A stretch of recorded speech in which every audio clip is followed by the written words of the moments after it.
An 8-year-old girl walks past a security camera, then suddenly turns her head and follows something outside the frame. That is the last confirmed image of her alive. For 10 days, hundreds of people search fields, ponds, and homes across a small California town. Then, during a candlelight vigil, a trusted Sunday school teacher approaches investigators with a handwritten note. The note claims the missing child is inside a suitcase, beneath the water. At first, the woman appears to be helping, but the note will eventually lead police back to her. Tonight, we're talking about the disappearance and murder of Sandra Cantu and the trusted neighbour who hid behind the search for her. Welcome to the podcast, You Can't Unhear. Sandra Renee Cantu was 8 years old. She lived with her mother, grandparents, and siblings inside the Orchard Estates mobile home park in Tracy, California. The community was small. Children moved from trailer to trailer, knocking on doors, looking for someone to play with. Adults recognized one another. Neighbors watched one another's children. Sandra fit easily into that world. She was friendly, curious, and rarely passed someone without speaking. People remembered her broad smile, her willingness to help with chores, and the way she seemed comfortable around almost everyone. That trust made her loved. It also made the investigation much more difficult. Friday, March 27th, 2009, began like an ordinary school day. After classes, Sandra played with friends near home.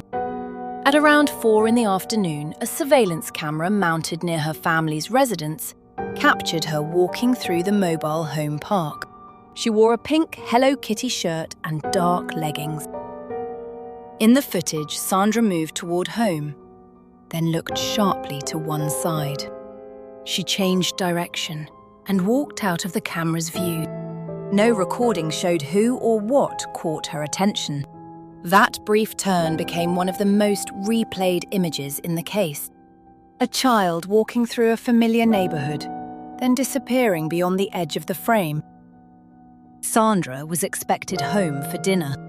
When she failed to return, her mother, Maria Chavez, began contacting nearby families.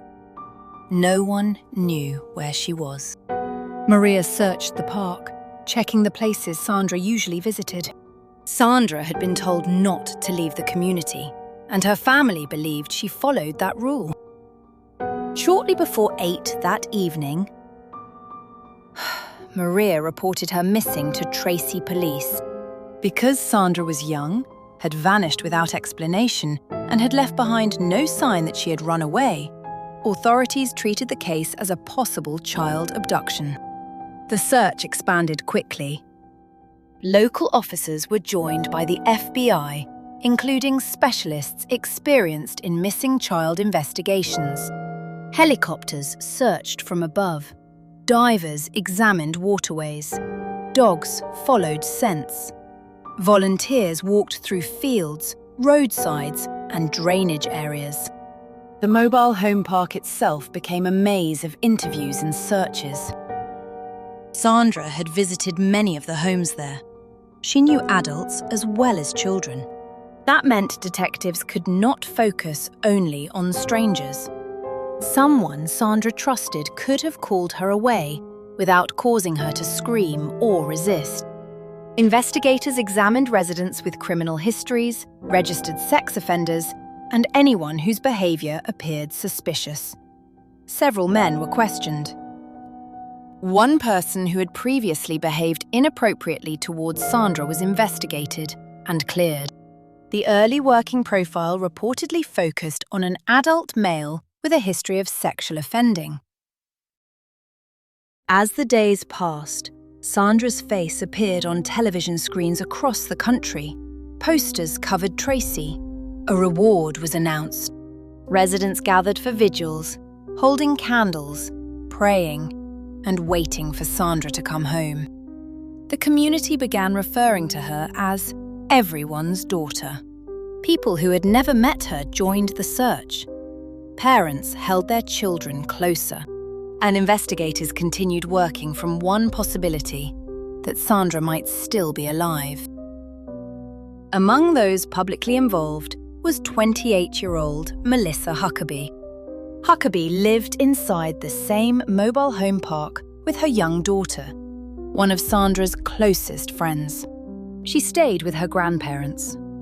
Her grandfather served as a pastor, and Melissa taught Sunday school. To outsiders, she looked like the opposite of the person police were seeking. She was a mother, a neighbor, a member of the church community, someone Sandra knew well enough to approach without fear. During a vigil, Huckaby frantically approached police and FBI agents. She said she had found a handwritten note. The message was badly spelled and appeared deliberately crude. It stated that Sandra Cantu was locked inside stolen luggage and had been thrown into water near Bucketty and Whitehall roads. The note was signed simply, Witness. It appeared to offer the exact information searchers desperately needed. But to investigators, it was also strange. Why would a witness leave such a note on the ground rather than contact police? Why include a precise location while refusing to identify themselves? And why had Huckaby been the person who found it? Searchers followed the directions. On April 6th, 10 days after Sandra disappeared, workers draining an irrigation pond recovered a suitcase from the water. Inside, they found Sandra. The search for a missing child became a homicide investigation. The medical examination established that Sandra had been killed. Evidence also indicated she had been drugged before her death. Investigators avoided releasing many details during the early stages, both to protect the integrity of the case and because the nature of the crime was deeply disturbing. For the community, the discovery ended hope, but intensified the need to identify who had taken her. The suitcase itself quickly became important. Police linked it to Huckaby. She had reported luggage missing around the time Sandra disappeared, and had even texted Sandra's mother, asking her to tell police that something had been stolen from her. What might initially have looked like a helpful detail now appeared to connect Huckaby directly to the container in which Sandra was found. Detectives began examining everything she had said. They searched Huckaby's vehicle. Inside, they found a blue sticky note containing faint writing. When investigators enhanced and studied the impressions, they reportedly identified words connected to the location named in the anonymous message: Bucketty, Whitehall, water. In Huckaby's room, investigators found a notebook with a page missing. Direct writing left on the pages beneath it was consistent with letters and wording from the mysterious note. The note that had supposedly come from an unknown witness now appeared to have been created by the person presenting herself as the finder. A witness also came forward with information about Huckaby's movements. The witness had reportedly seen her vehicle near the irrigation pond on the evening Sandra disappeared. When questioned at the time, Huckaby allegedly claimed she had stopped because she needed to use the bathroom. That explanation became harder to accept after Sandra was discovered in the same area. Investigators also learned that another child in the mobile home park had previously become mysteriously ill after spending time with Huckaby. No conviction resulted from that earlier incident, but the information added to detectives' concern that Sandra may not have been the first child placed in danger around her. On April 10th, police arrested Melissa Huckaby. She was initially charged with kidnapping, sexual assault, and murder. The allegations stunned Tracy. The woman accused of killing Sandra was not a stranger passing through town. She lived nearby. Her daughter played with Sandra. Her family's church had been used during the search. During questioning, Huckaby eventually admitted responsibility, but her explanations shifted. One version claimed Sandra's death had been an accident during a game of hide-and-seek involving the suitcase. She suggested she later panicked and disposed of the body. Investigators rejected that account.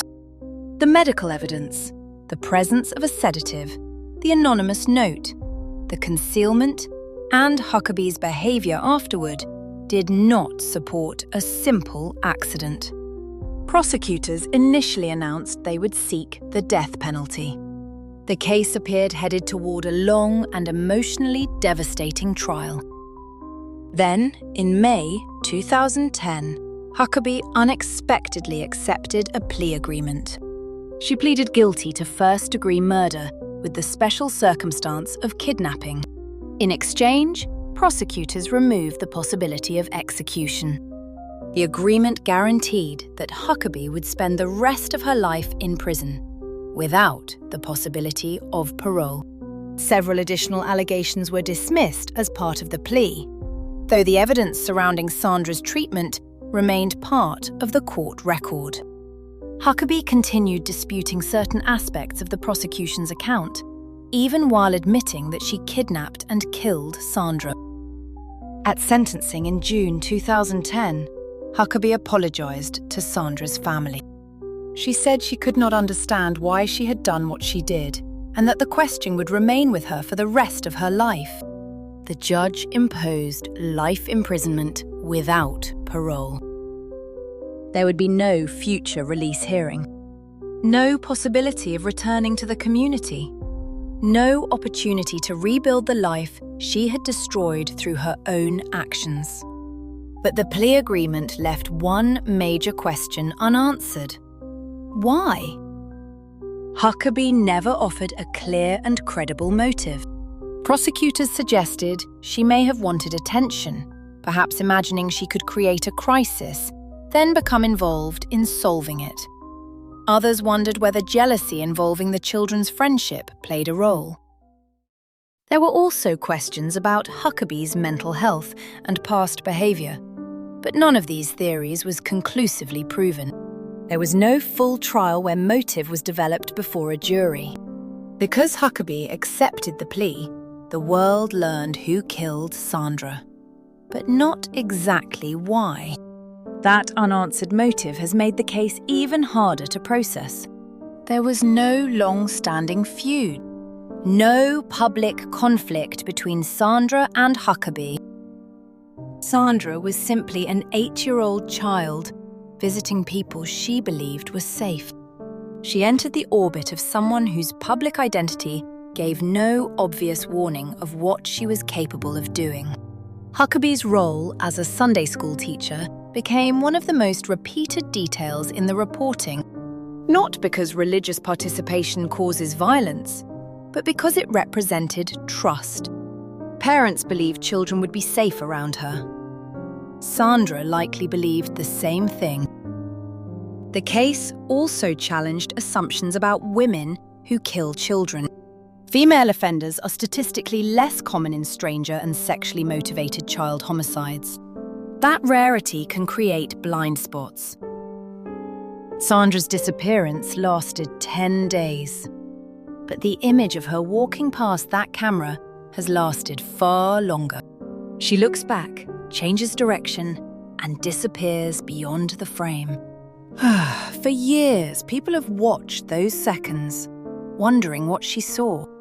Perhaps nothing about the moment felt dangerous at all.